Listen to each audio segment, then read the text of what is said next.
और उत्तर प्रदेश से बड़ी खबर, योगी सरकार ने मुख्तार पर कसा शिकंजा। अब तक 605 करोड़ की संपत्ति जब्त। माफिया मुख्तार अंसारी पर कुल 65 केस दर्ज।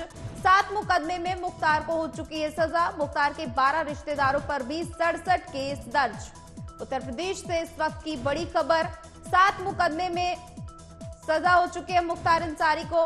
मुख्तार के 12 रिश्तेदारों पर भी 67 केस दर्ज हैं। खबर पर ज्यादा जानकारी के लिए संवाददाता नागेंद्र भाटी जुड़ चुके हैं। नागेंद्र, अब क्या कुछ हो सकता है आगे? देखिए नेहा, जिस तरह से योगी मॉडल रहा है उत्तर प्रदेश के अंदर, चाहे वो माफियाओं के घरों पर कार्रवाई करने की रही हो, चाहे उनके जो घोटालों से कमाई गई हुई बिल्डिंग्स हो उनको तोड़ने की बात की गई हो, या फिर किसी भी तरह से जो इस तरह के लोग हैं उन पर शिकंजा कसने की बात रही हो।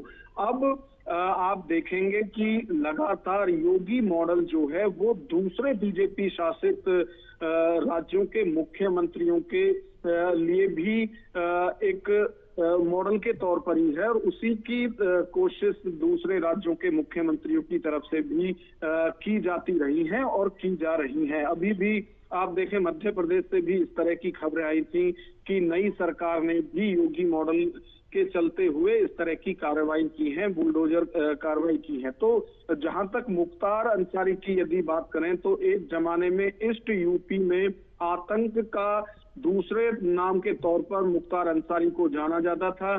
सियासत में भी अच्छी धमक थी और उसके बावजूद जो जराइम की दुनिया बोली जाती है उसमें भी अच्छी धमक थी। उनका जो था हर सरकारों में दबदबा रहा है, लेकिन जब से बीजेपी की सरकार केंद्र और राज्य में आई है तब से मुख्तार अंसारी को हाशिए पर देखा जाता रहा है। 2014 में मुख्तार अंसारी वाराणसी से नरेंद्र मोदी के खिलाफ भी चुनाव लड़ चुके हैं। तो अभी जो खबरें आ रही हैं, 605 करोड़ की जो संपत्ति है वो उस पर कार्रवाई की गई है, और ये कोई 1 या 2 केस का मामला नहीं है। लगभग 65 आपराधिक केस मुख्तार अंसारी पर है, जिनमें कईयों के चलते हुए वे फिलहाल जेल में भी हैं और उनको सजा भी हो चुकी है। तो जो योगी मॉडल है या जिस तरह से कार्रवाई की जा रही है उसके मुरीद तो अब बीजेपी शासित दूसरे राज्यों के मुख्यमंत्री भी हैं, और वो भी इस तरह से करते हुए देखे गए हैं। हालांकि कई जगह राज्यों के हाई कोर्ट और दूसरे कोर्ट की तरफ से रोक जरूर लगाई गई है इस सब पर। बहुत बहुत शुक्रिया नागेंद्र, ज्यादा जानकारी के लिए।